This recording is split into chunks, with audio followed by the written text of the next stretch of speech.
तो ये जो डाइजेस्टिव सिस्टम है, ये सिस्टम नेचर ने जिस दिन बनाया था ना, तो ये नेचर को पता था कि इंसान बहुत सारा कूड़ा खाएगा और बहुत सारी अच्छी चीजें खाएगा। तो उन्होंने यहां से ही शुरुआत कर दी थी कूड़े के प्रिवेंशन के लिए। ओरल कैविटी से लेके एनल कैविटी तक पूरा पैसेज जो है, इसको एलिमेंट्री कैनाल या डाइजेस्टिव सिस्टम, डाइजेस्टिव ट्रैक्ट बोलते हैं। आपका मुंह जिसमें 32 दांत है, तो ये 32 दांतों से चालू होके, और जब आप सुबह सुबह स्टूल पास आउट करते हो तब जाके ये खत्म। अब इस बीच बहुत सारे चेंजेस आ रहे हैं, और हर चेंज जो है अपने आप में इम्पोर्टेंट। तो अब शुरुआत करते हैं पहले ये समझने की कि दो भाई हैं, क्योंकि भाई लोग थोड़ी मतलब मेल्स जनरली गलतियां ज्यादा करते हैं, इसलिए मैंने दो भाई है, दो बहन नहीं। दो भाई हैं। एक भाई जो है वो बड़ा सात्विक विचारों वाला है, और एक भाई बड़ा तामसिक विचारों वाला है। यहाँ सिर्फ विचार का डिफरेंस है। जो सात्विक विचार का भाई है, वो दबा के मुर्गा भी खाता है, अंडा भी खाता है, बकरा भी खाता है, सात्विक विचार का है। और उसको मतलब बाहर से मिल जाए तो चाट भी खा लेगा, समोसे भी खा लेगा, जो खिला दो सब खा लेगा। और दूसरा भाई जो तामसिक विचारों वाला है, उसमें क्रोध बहुत है, उसमें काम बहुत है, ईर्ष्या बहुत है, लोभ बहुत है, पर बेचारा खाता क्या है? साग खाता है, मूली खाता है, सारी हरी सब्जियां खाता है, घर का बना हुआ सात्विक भोजन खाता है, दाल चावल सब्जी, बस। अब बताइए दोनों में कौन ज्यादा बीमार? सात्विक। सात्विक वाला। सात्विक वाला। नहीं नहीं नहीं, तामसिक वाला, तामसिक वाला। तामसिक वाला जो हो सकता है, गुस्सा उसका करता ब्रेन है। ठीक नहीं रहेगा। नहीं बताइए। नहीं नहीं नहीं नहीं सर, जो बहुत ज्यादा गुस्सा, यार जो खाना, जेलस। जो सिंपल खाना खाता है ना, वो बीमार होगा। जो सिंपल खाना ज्यादा खा रहा है वो ज्यादा बीमार है। यहाँ खाने से बिल्कुल मतलब नहीं, क्वांटिटी सर। क्वांटिटी से भी कोई मतलब नहीं। विचार से मतलब है। विचार, विचार, माइंड, ब्रेन। सोशल क्योंकि ग्रोथ का। जो तामसिक विचार वाला भाई था, वो सब कुछ खा रहा था और दबा के खा रहा था। और जो तामसिक खाना खा रहा था, सात्विक विचार का था, वो सब कुछ दबा के खा रहा। और जो सात्विक विचार का था, तामसिक विचार का था, वो बेचारा बहुत लिमिटेड खाना खा रहा था और सारा अच्छा खाना खा रहा था। क्यों? क्योंकि वो तामसिक विचार का है तो उसके पास पैसे ज्यादा होंगे। नहीं सॉरी, सात्विक विचार का है तो पैसे ज्यादा होंगे, उसने खूब पैसे कमाए होंगे, तो बेचारा अपनी लाइफ को एंजॉय करे। और ये तामसिक विचार का है क्यों? क्योंकि लाइफ में सक्सेस नहीं है, स्ट्रगल है, दुनिया भर की झंझट है, तो भगवान का भजन ज्यादा करेगा और सारी चीजें करेगा, खाने पीने पे बहुत ज्यादा ध्यान रखेगा, लेकिन मन पे ध्यान नहीं रखेगा। राइट? बाहर की सारी चीजें हैं, अंदर की चीज नहीं। वहां पे क्या है? अंदर की चीज है, सात्विक विचार है। बाहर का तो सब चल रहा है, भाई पैसे दिए भगवान ने कहा। लेकिन जो ज्यादा खा रहा है, जो ज्यादा गलत खा रहा है, वो कम बीमार पड़ेगा, और जो कम खा रहा है वो ज्यादा। तो इसका सीधा सा मतलब ये है कि जैसा आपका मन है वैसा ही आपका तन हो जाए। मन दूषित हुआ तो तन भी दूषित हो। आपको अभी ये थोड़ा सा डिफिकल्ट लग रहा होगा कि यार ये तो सब हेल्दी खा रहा है, क्योंकि आजकल 99% लोग ऐसे आपको मिल जाएंगे आपके आसपास जो बोलते हैं मैं तो ये खाती हूँ, मैं तो वो खाता हूँ, मैं तो ये खाता हूँ, और सब बहुत अच्छा खाते हैं लेकिन सब बीमार है। सही कह रहा हूँ? पूजा जी, अपने आसपास आपने बहुत ऐसे लोगों को देखा होगा जो बहुत स्ट्रिक्ट डाइट पे रहते हैं, इतना इतना सा खाना खाते हैं तौल तौल के, हैं? या फिर सोनिया जी, आपने भी बहुत ऐसे लोगों को देखा होगा, निशा आप भी जा रहे हो कराने तो सर आपने मैं देखा भी होगा। उनमें से हूँ, मैं भी उनमें से सर हूँ। मेरा एक नहीं क्वेश्चन है। नहीं, आप सात्विक खा भी रहे हो, सात्विक मन भी है ना, तामसिक मन तो नहीं है ना।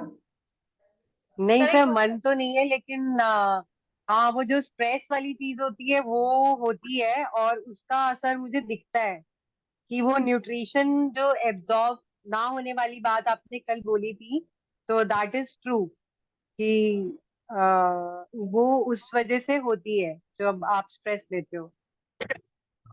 तो अब देखिए, ये इस कहानी को आगे ले चलते हैं। अभी तो हमने बेसिक समझ लिया कि भाई सात्विक मन रहेगा तो आपका सिस्टम सर अच्छा सर है। सर मेरा एक क्वेश्चन था। बोलिए।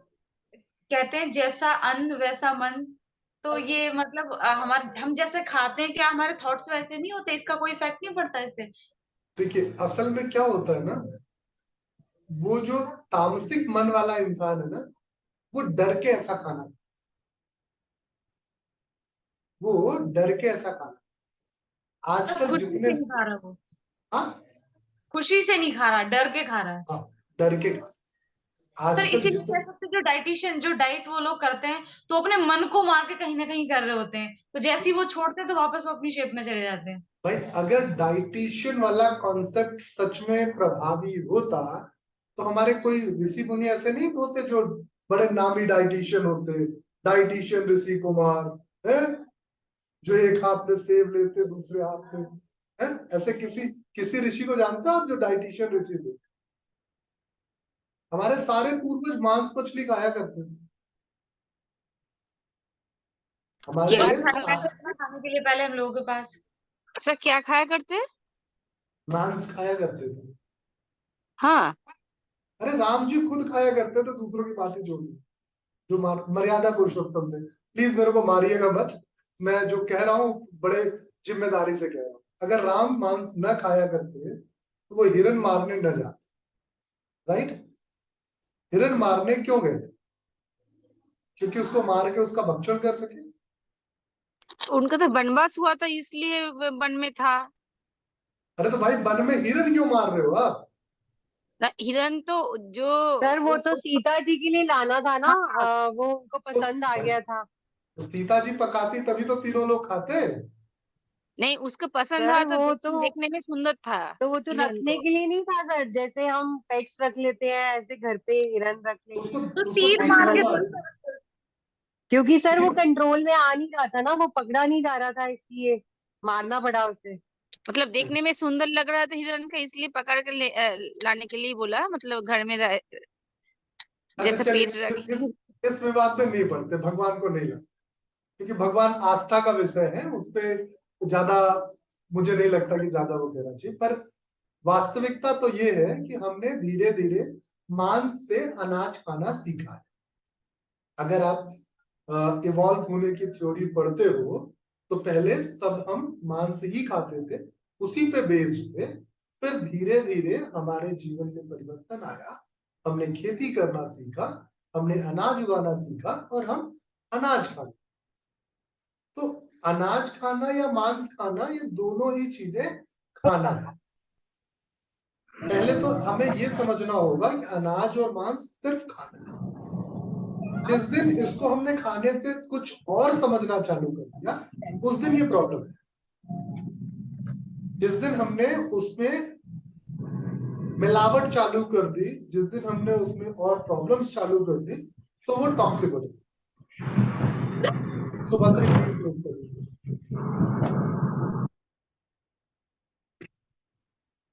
तो अनाज जो है वो सिर्फ खाना है, मांस जो है सिर्फ खाना है। अभी इतना समझिएगा, क्यों कह रहा हूं खाना, अभी ये सारी पहली सॉल्व हो जाए।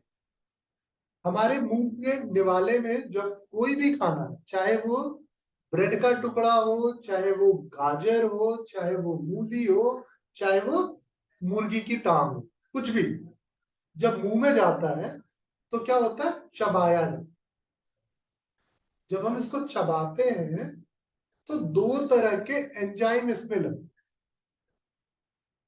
दो तरह के एंजाइम लगते हैं। एक एंजाइम का नाम होता है टाइलिन और दूसरे का नाम होता है लाइसोजाइम। टाइलिन जो है उसका काम होता है कि जो न्यूट्रिएंट्स हैं हमारे खाने, जो कार्बोहाइड्रेट है, जो एमिनो एसिड्स, जो माइक्रो न्यूट्रिएंट्स हैं, उनको कवर करना, उन पे एक कोटिंग तैयार करना, ये काम करता है कौन? टाइलिन। और दूसरा जो लाइसोजाइम्स है, इसका काम है जो उसमें इम्प्योरिटीज है, जो उसमें टॉक्सिक हॉर्मोन्स है, बैक्टीरिया है, वायरस है, फंगाइज है, या कुछ ऐसा हैवी मेटल है, आयरन है, लेड है, कुछ भी ऐसी चीज जो आपके सिस्टम के लिए अच्छा नहीं। तो मुंह में जब आपने खाने को अच्छे से चबाया तो हर खाने पे एक स्टैंप लग गई। एक खाने पे टाइलिन की स्टैंप लग रही, दूसरे पे लाइसोजाइम की, टाइलिन की, लाइसोजाइम की, lysozyme, lysozyme, lysozyme, ptyalin, ptyalin, ptyalin, हर एक पार्टिकल पे आपके स्टैंपिंग हुई। ठीक, अब जब हर एक पार्टिकल पे आपके स्टैंपिंग हो गई तो वो स्टमक पे गया। अब जब स्टमक पे गया तो स्टमक पे एक दूसरा एंजाइम जो है, जो HCl था, वो उसको अच्छे से मिक्स करने लगा। अब उसपे उसका काम क्या था HCl का, कि जितने खाने में ये टाइलिन का टैग लगा हुआ था उस सारे खाने को अलग कर दिया। क्यों? क्योंकि उसपे न्यूट्रिएंट्स थे। और जिस खाने में लाइसोजाइम्स के टैग लगे हुए थे उसको सबको खत्म कर दिया। क्या कर दिया? स्टरलाइज कर दिया, इनएक्टिव कर दिया, जाओ खत्म। ये काम हुआ स्टरलाइजेशन। अब मैंने पेट में क्या डाला, चाहे वो बटर पनीर था, चाहे वो बटर चिकन था, उसको स्टमक को फर्क नहीं पड़ा। स्टमक को किस चीज का फर्क पड़ा? कि किस चीज में लाइसोजाइम का टैग लगा, किस चीज में टाइलिन का टैग। टाइलिन का टैग हर उस चीज में लगेगा जिससे आपको कुछ ना कुछ न्यूट्रिशन मिल सकता। तो कहीं ना कहीं फैट मिलेगा, कहीं ना कहीं प्रोटीन के कुछ एमिनो एसिड्स होंगे, कहीं कुछ माइक्रो न्यूट्रिएंट्स होगा, कहीं कुछ आपको ग्लूकोज मिलेगा, कुछ ना कुछ तो मिलेगा। और जिस चीज में लाइसोजाइम्स के टैग लगे होंगे, इसका मतलब वो हमारे सिस्टम के लिए टॉक्सिक है, हमारे सिस्टम के लिए यूजफुल नहीं। इसमें बहुत सारी चीजें हो सकती है, जैसे आपने मानो गाय का दूध पिया, गाय को ऑक्सीटोसिन का इंजेक्शन लगा, है ना? आपने गाय का दूध पिया, गाय को ऑक्सीटोसिन का इंजेक्शन, तो जब ऑक्सीटोसिन का इंजेक्शन लगा था तो वो ऑक्सीटोसिन आपके इंटेस्टाइन से एब्जॉर्ब होके आपके ब्लड में नहीं जाना चाहिए ना, अदरवाइज आपकी बॉडी में हार्मोन्स का इम्बैलेंस होगा। तो नेचर को ये पता था कि इंसान इधर से बहुत सारी गलतियां करेगा, और जब हम इधर से बहुत सारी गलतियां करेंगे तो इधर सफर करना पड़ेगा पेट में।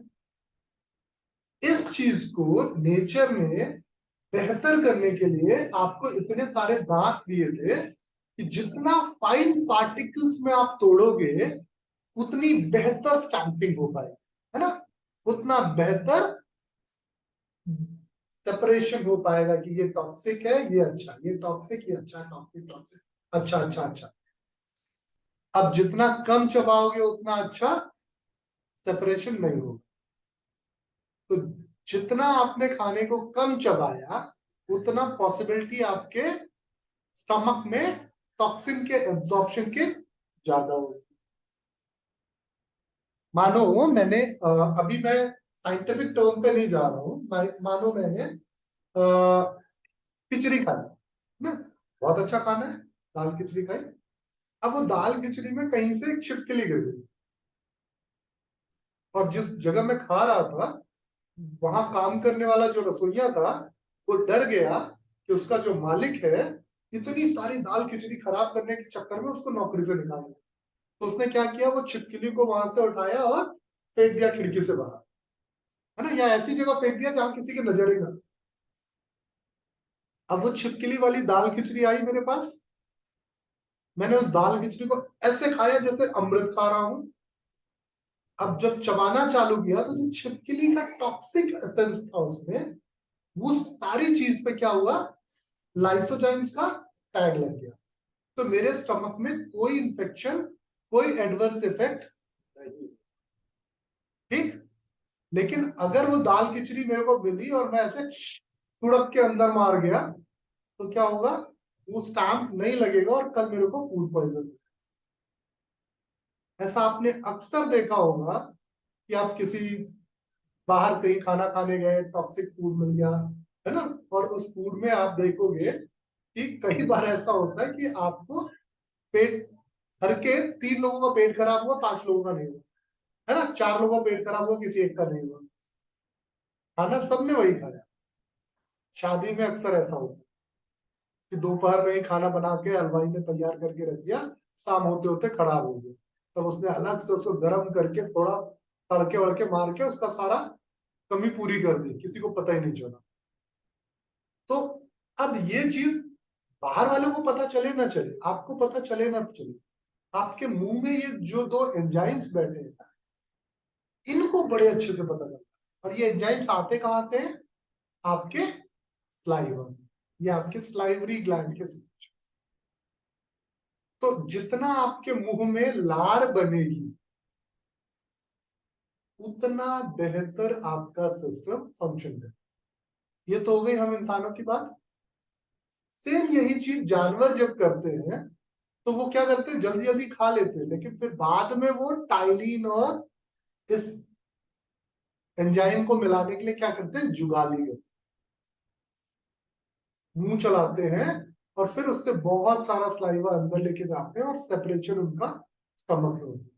आपने बहुत रेयर देखा होगा किसी गाय का, भैंस का, बकरी का पेट खराब। कुत्तों का पेट बहुत जल्दी खराब। जी पूजा बोले।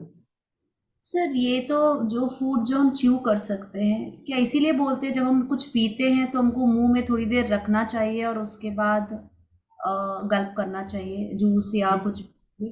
पीने वाली चीज को हमेशा खाने जैसा खाना चाहिए और खाने वाली चीज को हमेशा पीने जैसा पीना।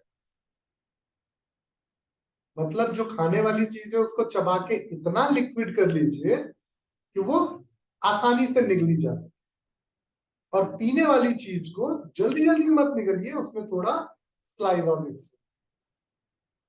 तो जितना ये स्लाइवा उसमें मिक्स होगा उतना बेहतर न्यूट्रिएंट्स मिलेंगे और टॉक्सिन्स खत्म। कितना इंटेलिजेंट सिस्टम था। लेकिन हमने थोड़ी सी मेहनत बचाने के लिए क्या किया, चबाना कम कर दिया और सामने टीवी पे कपिल शर्मा का शो देखना चालू किया और खाना चालू। अब दिमाग में तो कपिल शर्मा था, तो टैग कहाँ लग रहा है, किसको लग रहा है, पता ही नहीं चल रहा, क्योंकि टैग लगा तो दिमाग रहा है ना। अब देखिए एक बहुत अच्छा सा एग्जांपल आपको बताता हूँ। आपने कुछ शुगर फ्री वाला जो अभी है ना, स्टीविया ले रहे हैं लोग शुगर फ्री के नाम से, तो आपने मुंह में डाला, मुंह में जबरदस्त मीठे का स्वाद है, ब्रेन खुश हो गया आपका, ये मीठा आ गया, और स्टमक में पहुंचने के बाद वो मीठा गायब।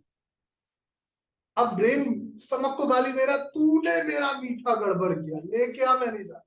बोले भाई है ही नहीं, तू कहां से? बोले नहीं नहीं मेरे को तो टेस्ट मिला था, तू झूठ बोल रहा। अब हो गई दोनों के बीच में दुश्मनी। तो इसलिए जो आप खाते हो उस चीज को आपकी जबान टेस्ट करती है।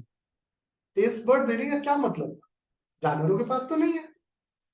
हम इंसानों को देने का मतलब ये था कि इधर वेरीफाई हो जाए मुंह में, इधर तक नहीं जाना चाहिए।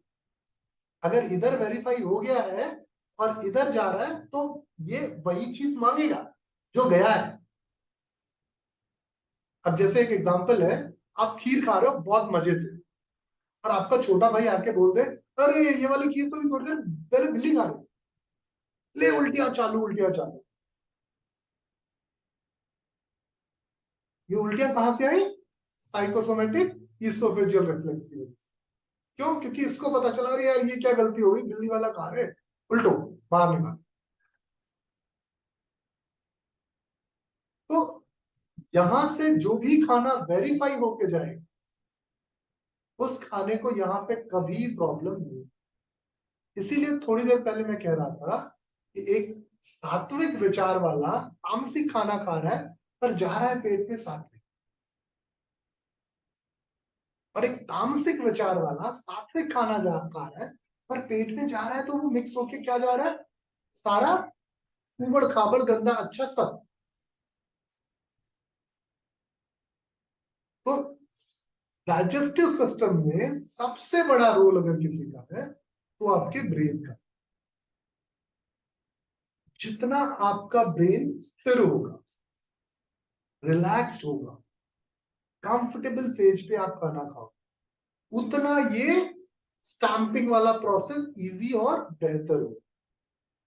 अगर आप में से कोई भी थोड़ा पुराने समय पे हो तो आपको पता होगा कि खाना खाने के लिए लोग जमीन पे बैठते थे, उससे पहले पूरा हाथ मुंह पैर वैर धो के ब्रेन को एक मैसेज देते थे कि मैं खाना खाने जा, फिर सर बैठ। आज भी हम नीचे बैठ के खाते हैं।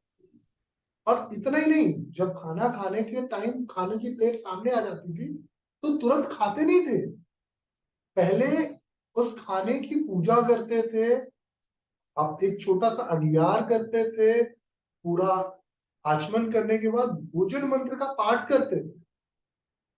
क्यों करते ये सब पता है? कि आपके दिमाग को ये पता चल जाए अब मैं भोजन कर रहा हूं तो प्लीज इस भोजन का जो बेस्ट इम्पैक्ट है वो मेरी बॉडी पे।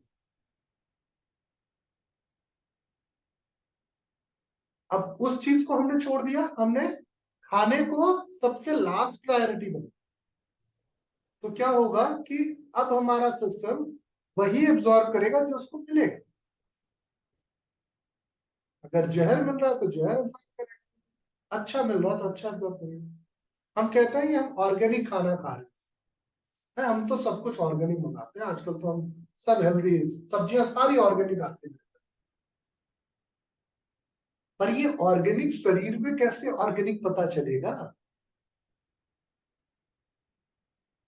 तो इसलिए जरूरी है कि पहले अपने ब्रेन पे काम कीजिए। सिर्फ डाइजेस्टिव सिस्टम बहुत मजेदार सिस्टम, आप चाहे 10 रोटियां खाइए चाहे 2 रोटियां खाइए, आप कभी मोटे नहीं होंगे अगर आपका दिमाग अच्छा है। जितने लोग 1990 से पहले पैदा हुए हैं, कोई बता दे कि किसी के दादाजी मोटे हुआ करते थे, अगर उनके दादाजी ये सारी चीजें फॉलो करते होंगे तो बिल्कुल मोटे नहीं थे। और सबके घर में पूरियां बनती थी, सबके घर में दुनिया भर के व्यंजन बनते थे। हाँ ये था कि वो बहुत फ्रीक्वेंट जाके ये पिज्जा बर्गर नहीं खाते थे, लेकिन सब कचौरी समोसे जलेबियां बहुत सारे व्यंजन, मतलब हर महीने में कोई ना कोई फेस्टिवल होता।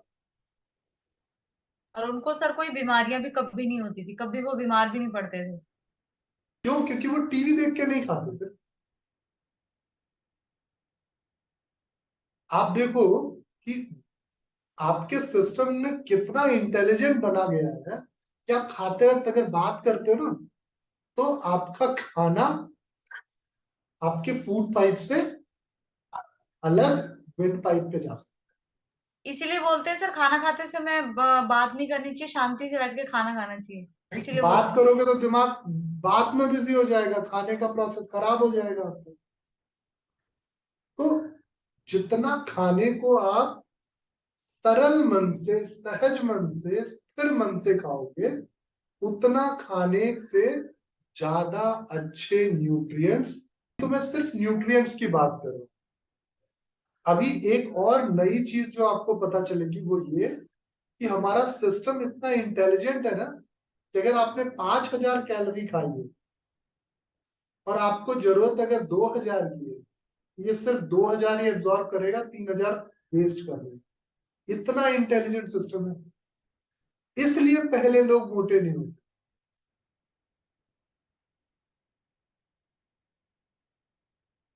आप कुछ भी खाओ, आपके शरीर की जो जरूरत बन गई है सिर्फ वो जरूरत ही पूरी होती इस चीज को, प्रोसेस को कहते हैं सेलेक्टिव एब्जॉर्प्शन।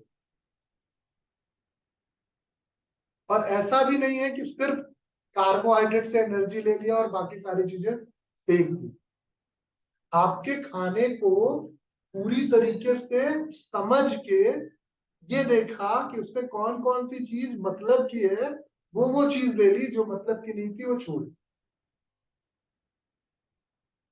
पहले के समय में सीजन में लोग सिर्फ आलू खा के एक पूरी मील बिता देते। जब आलू खेत में उगता था तो सिर्फ आलू खाते थे और पूरा दिन बीत जाता था उनका, शाम को कहीं रोटी नसीब होती। और अलग अलग सीजन में अलग अलग तरह के अनाज खाते। लेकिन तब भी उनकी न्यूट्रिशनल नीड क्या थी?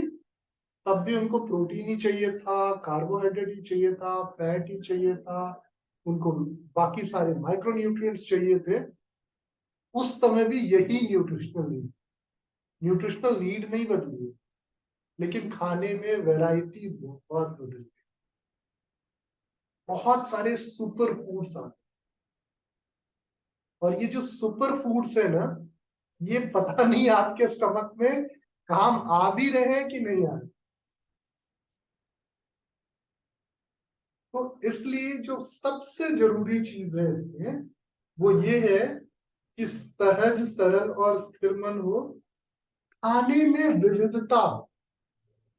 विविधता का मतलब मेरा ये हुआ कि जो जिस समय जिस स्थिति में मिल रहा है उसको उसी हिसाब से प्रेम पूर्वक ग्रहण करें। पर ये सोचिए कि जो चीज आप खा रहे हो वो कैसे बन के आया, कैसे बन के आया, किसने उसको बनाया। क्योंकि जो खाना बन के आया है उसकी अपनी एक एनर्जी हुई, आपकी एक एनर्जी हुई, आपके सिस्टम की एक एनर्जी हुई। अगर इन तीनों में एक रूपता हुई तो सब कुछ बहुत अच्छा है। कहीं पे भी अगर क्लैश आया तो क्या होगा? लड़ाई होगी। और जीतेगा कौन? भाई राक्षस हमेशा जीतता है। राक्षस हमेशा क्यों जीतता है? सोचिए, राक्षस हमेशा हमेशा क्यों जीतता है? क्योंकि राक्षस लड़ता ही जीतने के लिए। हम क्यों हारते हैं? क्योंकि हमें लगता है कि राक्षस बहुत बलवान है और हम सरेंडर कर दें। अभी आप देखो, कोई इंसान अगर आपके सामने थोड़ा प्रभाव वाला आ जाए और वो गलत भी बोल रहा हो तो आप उससे लड़ने की जहमत नहीं करोगे। क्यों लड़ने की जहमत नहीं करोगे? क्योंकि आपको लगेगा छोड़ना क्यों, टाइम खराब। तो ये हमारी एक मानसिकता बन गई और उसी मानसिकता की वजह से हमारा शरीर भी उसी अनुसार काम करे। याद है मैंने आपको कहा था कि हम याददाश्त पे काम, जो काम मेरे पिताजी ने किया है वो मैं करूंगा तो बहुत अच्छा। जो मेरे पिताजी के पिताजी के पिताजी ने किया है मैं उस काम में और बेहतर हूं, क्योंकि इन चीजों के लिए मेरा दिमाग पहले से तैयार है। तो मेरे पिताजी के पिताजी के पिताजी ने कैसे खाना खाया है, अगर मैं वैसा खाना खाऊंगा तो मेरा सिस्टम ज्यादा अच्छा होगा। आज बहुत सारे डाइटिशियन ये कहते हैं कि आप जिस परिवेश से आते हैं उस परिवेश का खाना खाएंगे तो वो आपके लिए ज्यादा आसान होगा डाइजेस्ट करना और ज्यादा न्यूट्रिशियस होगा, क्योंकि उसके लिए मेरी याददाश्त बनी।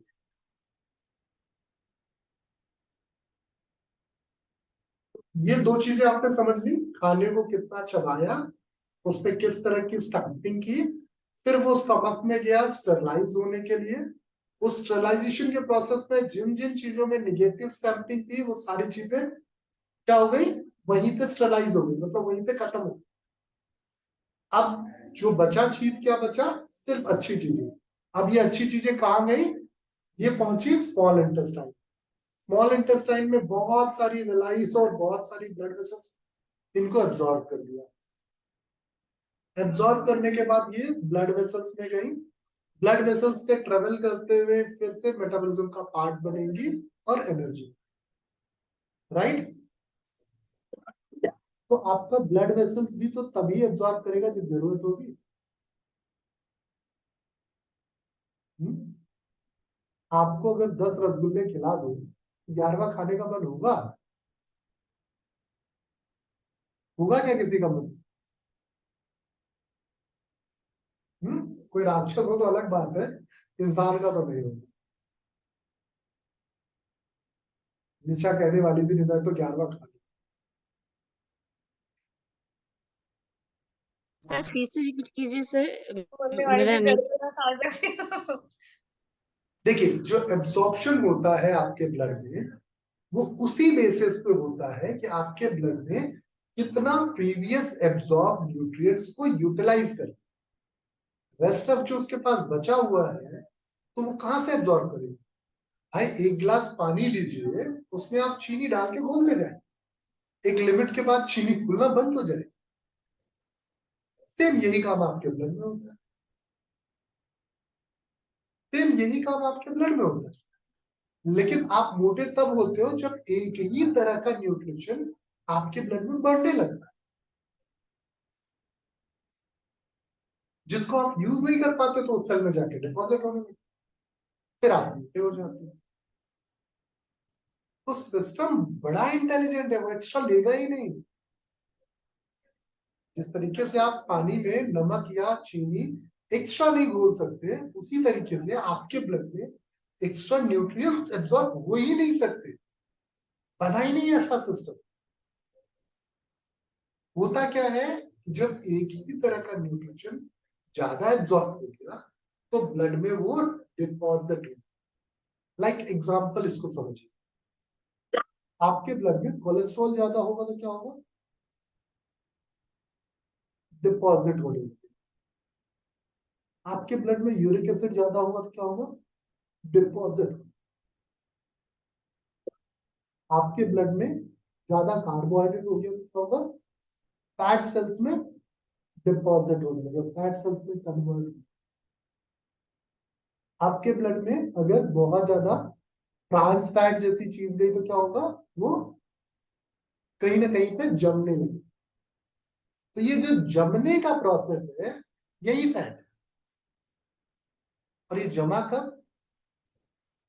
जब पानी को हिलाना बंद कर देंगे आप। बहुत छोटी एज में स्कूल में सबने पढ़ा होगा, ग्लास लेते थे, ग्लास में चीनी डालते थे, घोलते थे घोलते थे, फिर चीनी डालते थे, घोलते थे घोलते थे घोलते थे, फिर टीचर बोलती थी थोड़ी देर के लिए छोड़ दो उसको, तो नीचे जम जाता, और फिर उसको घोल देते थे तो फिर बराबर। अब सोचिए, सेम यही प्रोसेस आपके बॉडी में भी होता है। तो गलती कहाँ होती है? क्यों आपकी बॉडी ज्यादा एब्जॉर्ब कर लेती है, क्यों डिपॉजिट करती है? क्योंकि आपने क्योंकि वो यूज नहीं हो पाता है। खोलना बंद कर दिया। खोलना कैसे बंद कर दिया? कार्डियक साइकिल की मूवमेंट रिड्यूस हो। जब कार्डियक साइकिल की मूवमेंट बढ़ेगी तो फिर से वो डिसॉल्व हो जाएगा, और डिसॉल्व हो जाएगा तो कहां जाएगा? किडनी में। किडनी उसको फिल्टर कर लेगी, प्रोसेस कर देगी। तो एक्स्ट्रा एब्जॉर्ब ही नहीं होगा अगर मूवमेंट होती रहेगी तो, और अगर मूवमेंट नहीं होगी तो एक्स्ट्रा एब्जॉर्प्शन होगा, डिपोजिशन होगा, एक्स्ट्रा एब्जॉर्प्शन होगा, डिपोजिशन होगा। अब बताइए गलती किसकी है? डाइजेस्टिव सिस्टम मोटा बनाता है, मेटाबॉलिज्म मोटा बनाता है, बेसल मेटाबॉलिक रेट कम होता है। जब भी हम किसी के पास मोटा पतला होने के लिए जाते हैं तो बड़ी बड़ी टर्मिनोलॉजी हमको बताई जाती है कि आपका बॉडी फैट परसेंटेज ये है, आपका बीएमआई ऐसा है, आपका हार्ट हेल्थ ऐसी है, आपका लंग्स हेल्थ ऐसी है, आपका किडनी इस रेशियो पे काम कर रहा है। तो ऐसा करते हैं कि हम इसको इम्प्रूव करने के लिए कुछ कुछ करें। क्या करोगे भैया? एक ही सिंपल सी बात है, पैरों का यूज करो। हमारे पूर्वज पैरों का यूज करते थे। मेरे पिताजी बताते हैं कि जब वो मतलब 25-30 साल के थे तो 25-30 किलोमीटर साइकिल चलाते। मैंने पूरी लाइफ कभी कभार चलाई हो तो चलाई हो। और मैं ऐसे बहुत सारे अपने दोस्तों को जानता हूँ जिन्होंने कभी 25-30 किलोमीटर साइकिल नहीं चलाई। उनके पिताजी 25-30 किलोमीटर पैदल चले जाते थे।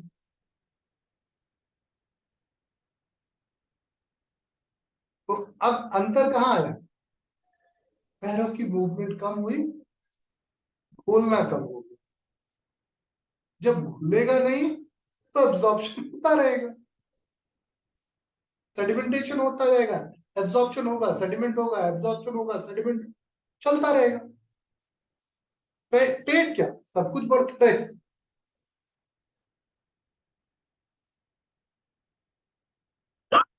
और ये सेडिमेंटेशन सिर्फ वेट नहीं बढ़ाता, बीमारियां बढ़ाता।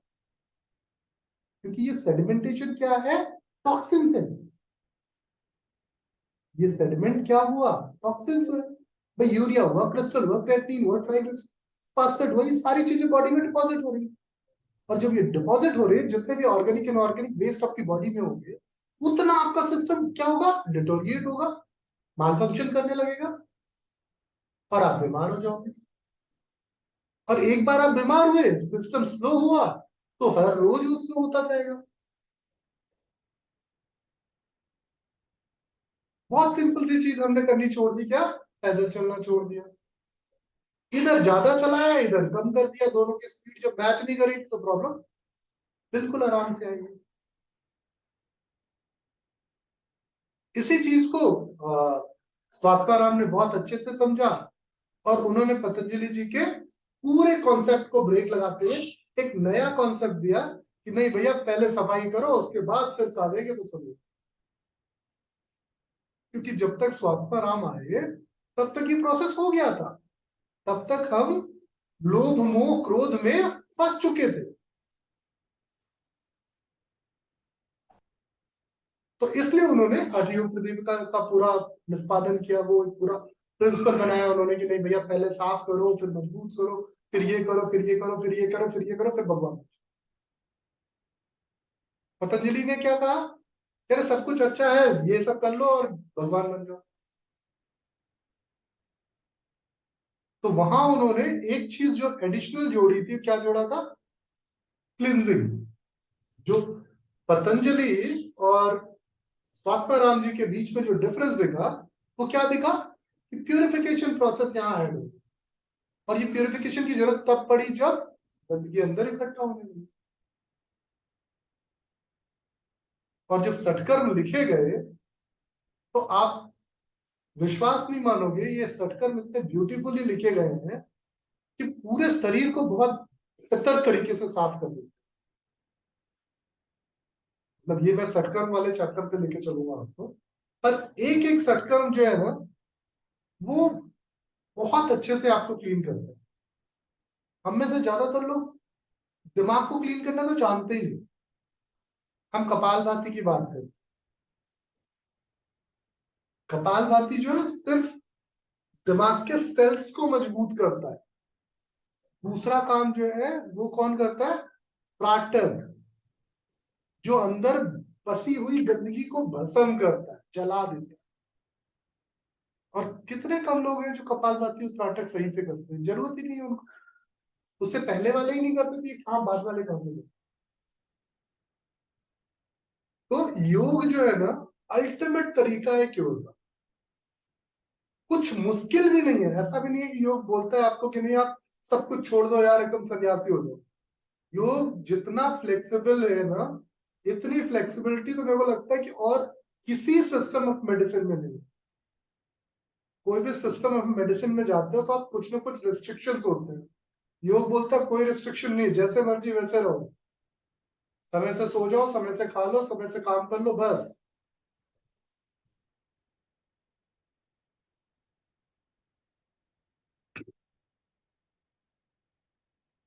तो आप बताइए डाइजेस्टिव सिस्टम को लेके एक बेसिक अंडरस्टैंडिंग। जी पूजा बोलिए। सर आपने एक जगह मेंशन किया था कि अगर हम एक ही तरह का खाना खाएंगे तो वो हमारी बॉडी के लिए अच्छा नहीं है। सो आजकल मतलब अब हम अब सुनते हैं ना क्योंकि कार्ब सब छोड़ दो, सिर्फ प्रोटीन प्रोटीन खाओ, तो उनकी बॉडी में उसके कारण कुछ प्रॉब्लम हो सकती है। बिल्कुल हो रही है। देखिए जितने लोग प्रोटीन प्रोटीन प्रोटीन की बात कर रहे हैं, प्रोटीन टूटता है एमिनो एसिड्स में, एमिनो एसिड्स टूटते हैं, बाद में यूरिक एसिड बनाते हैं, यूरिया बनाते हैं, क्रिस्टल्स बनते हैं, क्रेटिनिन बनता है, और बाद में किडनी खराब हो जाती है, घुटने खराब हो जाते हैं, जॉइंट्स जो है उनकी मूवमेंट रिस्ट्रिक्टेड हो जाती है, मसल हेल्थ डिक्रीज हो जाती है। किसी भी चीज की अति जो है ना वो अच्छी नहीं।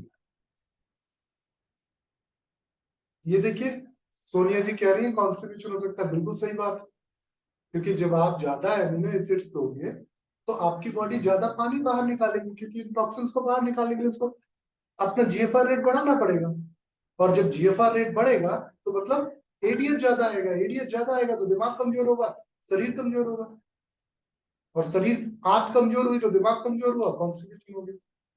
सर एडीएच क्या होता है? एंटी डायरेटिक हार्मोन है ये। किडनी कितना यूरिन बनाएगी, एक एडीएच जो है वो न्यूट्रिशन के काम आता है, एक एडीएच जो है ये डायरेटिक हार्मोन। तो ये जो डायरेटिक हार्मोन है ये बताता है कि आप कितना यूरिन आउटपुट करो।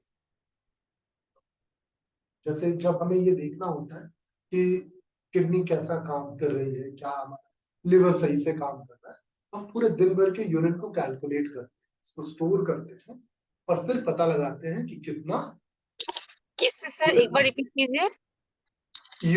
यूरिन आप पूरे दिन भर में कितना बाहर निकाल रहे हैं, उससे ये पता चलता है कि आपके शरीर में सब कुछ कैसे काम कर। तो दिमाग जितना यूरिन निकालने को बोलेगा उतना ही यूरिन बाहर निकालेगा। तो आप देखोगे जो लोग थोड़ा ज्यादा टेंशन वेंशन करते हैं ना, उनको यूरिन आउटपुट ज्यादा होता है।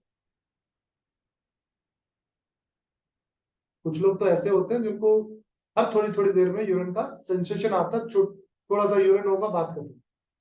जितना ज्यादा ब्रेन बीमार उतना ज्यादा प्रॉब्लम।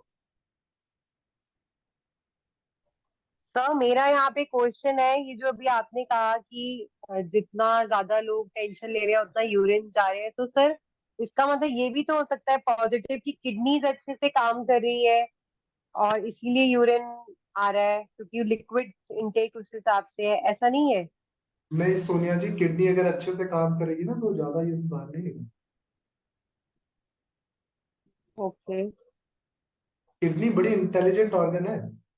किडनी ने अगर फिल्टर कर दिया मानो 400 ml, तो 350 ml वो फिर से एब्जॉर्ब कर लेती, 50 ml ही बाहर निकालती, और वो 50 ml भी तब बाहर निकालती जब ब्रेन बोलता है। सर अमीनो एसिड का क्या बोला आपने कि अगर अमीनो एसिड का कंजम्पशन ज्यादा हो जाएगा तो यूरिन आउटपुट ज्यादा होगा या कम होगा? नहीं नहीं, ये टूटेंगे तो आपके ब्लड में टॉक्सिन ज्यादा हो। जब ये मेटाबॉलिज्म पे एनर्जी बनाएंगे तो इनका जो बाई प्रोडक्ट है वो बहुत सारा टॉक्सिन कॉज करेगा, तो उसके लिए आपकी किडनी को ज्यादा फिल्ट्रेशन की नीड है। सर अदरवाइज मैंने वो देखा बहुत सारे लोग अमीनो एसिड्स को डायरेक्टली लेते हैं। हाँ मैं जानता हूँ, बहुत सारे लोग को जानता हूँ। तो अरे व्हाट इज द भाई रीजन बिहाइंड इट कि काफी सारे फॉरेनर्स यहाँ पर जब आते हैं ना डायरेक्टली इनटेक करते हैं amino acid, what is the reason of taking these amino acids? भाई देखिए, एक तो प्रेगनेंसी की कंडीशन में लेते हैं, एलर्जी नहीं लेते हैं, ठीक है।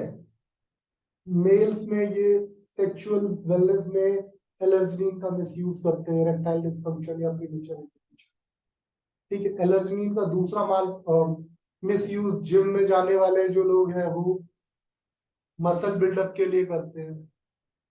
सो एमिनो एसिड्स लेने का मतलब ये है कि आप अपने मसल्स को मजबूत करना चाह रहे हो, आपकी मांसपेशियों की जो संरचना है ना, जो मसल फाइबर्स है उनको strengthen करना हाँ, चाह रहे क्योंकि एंड ऑफ द डे तो इंटेस्टाइन अमीनो एसिड्स ही बनाता है ना सर प्रोटीन से, तो जो हमारी बॉडी। हो। प्रोटीन टूटेगा तभी तो एमिनो एसिड्स मिलेंगे, लेकिन वो एमिनो हाँ, एसिड इतने ही चाहिए कि आपका शरीर मजबूत रहे। ओके। आपको लोहा होने की जरूरत क्या है? सही बोला। लोहा होने की जरूरत होती तो पहले आप देखो कि कोई ऋषि मुनि आते हैं जो बताते हैं कि भैया ये करो और लोहा बन जाओ। मयूर आसन कर लीजिए ना, लोहा बन जाएगी। हम्म हम्म? तो ये जो लोहा बनने का प्रोसेस है या जो मसल्स को पंप करने का प्रोसेस है, ये गलत है।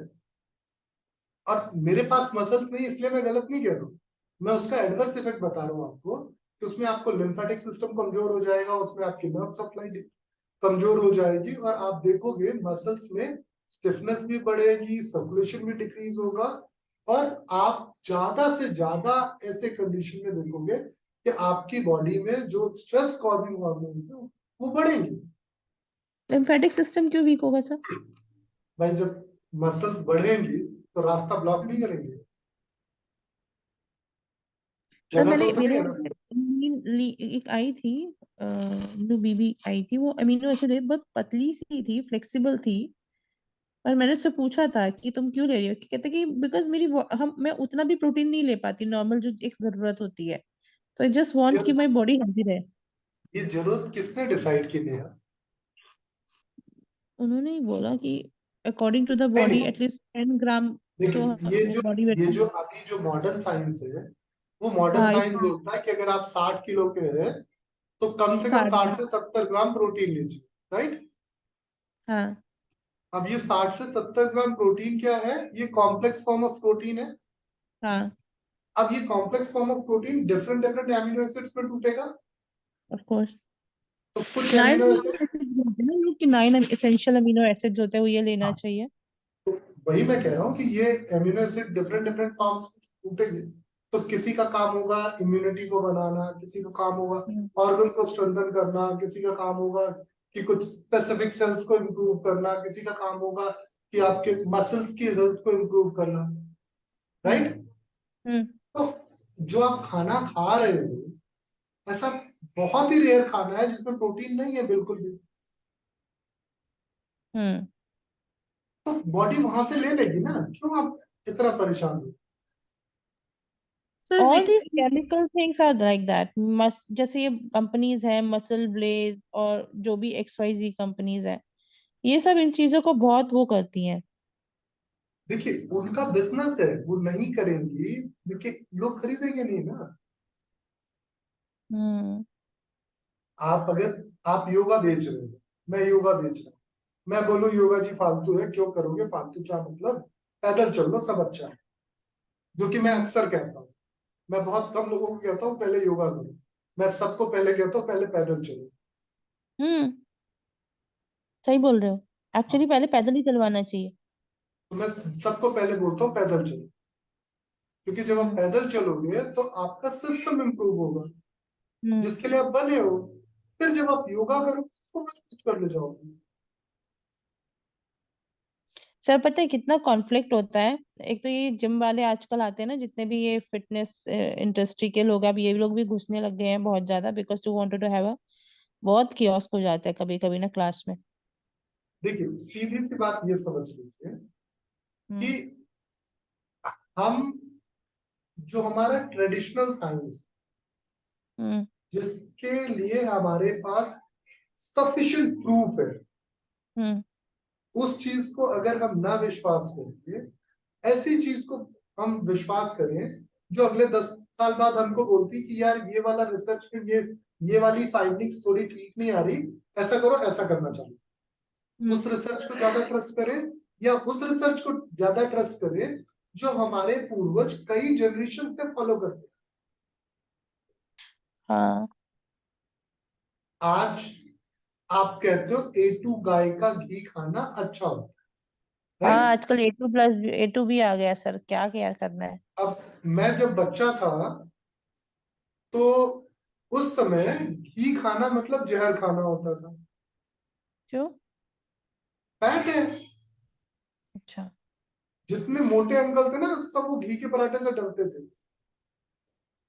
हम्म मतलब मेरे जब मैं बच्चा था तो मेरे जो मोटे अंकल रहे होंगे सब घी से डरते थे, सबको लगता था घी बुरी चीज है, और सब हम्म रिफाइंड ऑयल को और बाकी वो अलग अलग चीजों के शौकीन थे, क्योंकि उनको हम्म समझाया गया था कि रिफाइंड ऑयल अच्छी चीज है। अब देखिए, अब वो मोटे अंकल थोड़े बूढ़े हो गए, कहते देखो हम कहते थे ना घी अच्छी चीज है, अब समझ में आया ये रिफाइंड ऑयल जहर है, ये अच्छा है।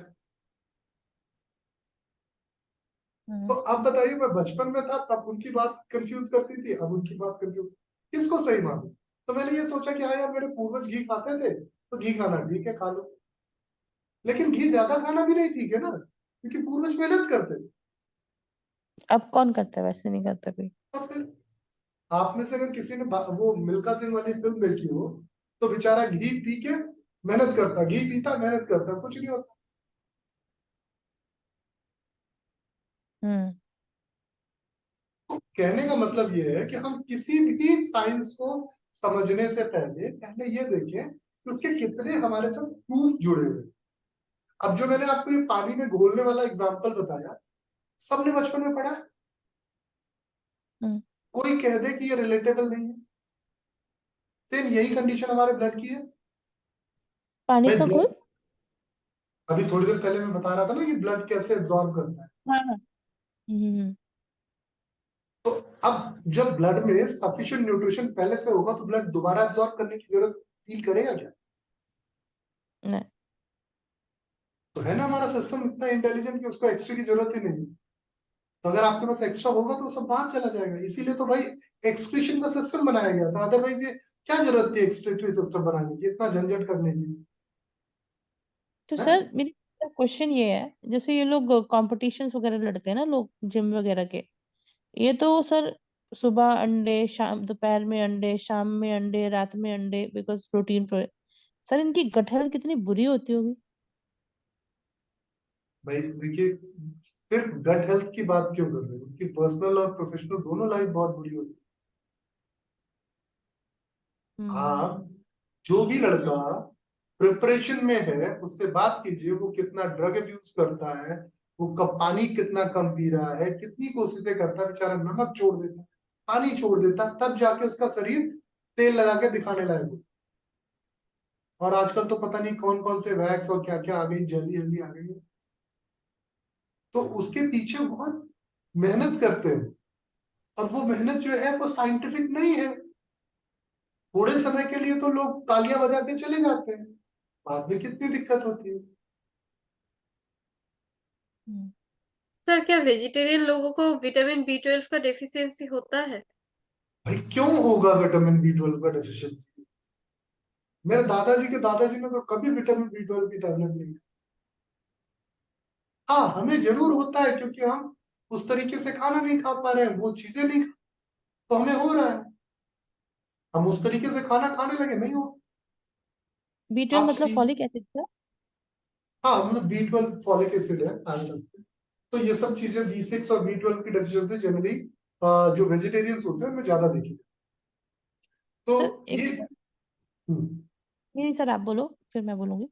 ये क्यों देखी जाती है, उसका कारण यही है ना, क्योंकि अभी हम जो है, हमारे लिए फल का मतलब क्या होता है? सेब, 12 महीने 7 दिन सेब, नारियल पानी, है ना। जबकि फल इतने सारे होते हैं, मार्केट में दिखते ही नहीं है। सहतूत है, जामुन है, बड़र है, गुड़र है, गूलर है, महुआ है, ऐसी बीसों चीजें हैं जो हम लोग खाना ही छोड़ दिए। ये सारी चीजें थी माइक्रोन्यूट्रिएंट्स का सोर्स। अरे एक फेस्टिवल हम मनाते हैं जिस दिन हम स्पेशली वो सांबा के चावल खाते हैं, पूरे साल भर बी 12 कम नहीं होगा, खाइए तो सही। और हम जो हेल्दी राइस के नाम पे ब्राउन राइस खाते हैं, पता नहीं कितनी बार पॉलिश होके आते हैं, कुछ नहीं रहता उसमें। तो कलर रहता है पूरा। मैं वही कह रहा हूँ कि मतलब पहले जो हम जिस सिस्टम में जीते थे ना, अब जैसे एक बड़ी अच्छी रिसर्च आई है कैंसर, कैंसर की रिसर्च ये कहती है कि जो लोग मतलब 15 डेज के इंटरवल पे एक दिन भी अगर बिना खाना पानी के बिताए तो उनकी बॉडी में टी सेल्स स्ट्रॉन्ग हो जाते हैं, उनको कैंसर सेल्स का टेंशन नहीं। मेरे दादाजी तक, इवन मेरी माँ, ये लोग हर एकादशी का फास्ट है। पापा नहीं रख पाते, जी सर। लेकिन मम्मी रखती सर है। मेरी मम्मी अभी तक रखती हैं। हाँ, मेरी मम्मी अभी भी रखती हैं। मेरे दादाजी, उनके पूरी पीछे की सारी पीढ़ियां, मतलब एकादशी का फास्ट सभी रखते हैं, कोई कैंसर से नहीं मरता। सब बेनिफिट्स क्या है इस फास्ट के? मैंने बहुत सुना है। इसका सबसे अच्छा जो लेटेस्ट रिसर्च है वो ये है कि कैंसर नहीं हो। खैर, आज हम सब्जेक्ट से बहुत इतर हो गए हैं, तो आज मेरा जो डाइजेस्टिव सिस्टम समझाने का पूरा मकसद था वो ये था कि digestive system intestine, oesophagus, stomach, large intestine, pancreas या लिवर नहीं, डाइजेस्टिव सिस्टम है इनका ब्रेन से सही रिश्ता। अगर आपके ब्रेन ने इनके साथ सही रिश्ता निभाया तो ये इतना अच्छा काम करेंगे कि आपको कभी कोई प्रॉब्लम आएगी। हम्म। और ये एक रिश्ता क्वेश्चन बनाना बताएंगे बहुत। सर? बोले। सर फॉलिक एसिड और आयरन में क्या डिफरेंस है? फॉलिक एसिड और आयरन ये दोनों अलग अलग, जब हम उसको मॉडर्न फॉर्म में पढ़ते हैं तो ये अलग अलग केमिकल्स हैं। वो तो समझ में आया, लेकिन मैंने ना देखा है कि फॉलिक एसिड में मतलब आयरन, कुछ ऐसे फॉलिक एसिड भी है जैसे आयरन प्लस फॉलिक एसिड है। सब मुझे समझ नहीं देखिए, आता, ऊपर से जाता है। मैं आपको बताता हूँ कि ये दोनों अलग अलग, जैसे B12 जो ग्रुप है ना, इसमें अलग अलग वो है, और आयरन एक सेपरेट कंटेंट है जिसकी जरूरत है हमारे ब्लड में, स्पेशली हीमोग्लोबिन को आर लेके। आरबीसी, हाँ। हाँ, तो जो हीमोग्लोबिन वाला पार्ट है वो डिपेंड करता है आपके आयरन, लेकिन जो आपकी बॉडी में ट्यूब्स है, वेसल्स हैं, उन सारी हेल्थ को फॉलिक एसिड बेहतर रखता है, फोलेट अच्छा रखते हैं। उसको क्या करता है? कॉन्ट्रैक्ट और डायलेट होने से वो करता है, हाँ, प्रिवेंट। मतलब उनकी उनकी हेल्थ को अच्छा रखता है जिससे उनके स्ट्रक्चरल डिफेक्ट्स नहीं होते। ओके, so तो is it अगर possible to eat iron just like iron tablets, or it is mandatory to have folic acid and iron combination? देखिए, दोनों की ही जरूरत नहीं, ऑनेस्टली मैं नहीं सर, कहूँ। बताओ ना, जैसे मैंने प्रेगनेंसी में बहुत सारी फीमेल्स डॉक्टर्स जो है फीमेल्स को रेकमेंड करते हैं, मेरे को थोड़ा सा क्लियर करो। देखिए, पहले 3 महीने में उनका सिस्टम ऐसा नहीं होता कि वो आयरन को डायरेक्टली एब्जॉर्ब कर पाए, तो पहले 3 महीने उनको सिर्फ फॉलिक एसिड, हम्म। जिससे बच्चे में कोई ट्यूबल डिफेक्ट न, है ना, हाँ। बच्चे के सारे वेसल्स अच्छे से डेवलप। हाँ, न्यूरोलॉजिकल डैमेज ना हो। ठीक। अब आयरन जो है वो इसलिए तीसरे महीने के बाद दिया जाता है क्योंकि प्रेगनेंसी में एक स्टेज आता है फिजियोलॉजिकल एनीमिया। हाँ आता है, हाँ, क्योंकि प्लाज्मा बढ़ जाता है 40%। उस फिजियोलॉजिकल एनीमिया से प्रिवेंशन के लिए आयरन जो है doctor ferrous ascorbate, ferrous sulphate, ऐसे कई सारे पर सब्स्टिट्यूट्स हैं। कॉन्स्टिपेशन नहीं होगा फिर?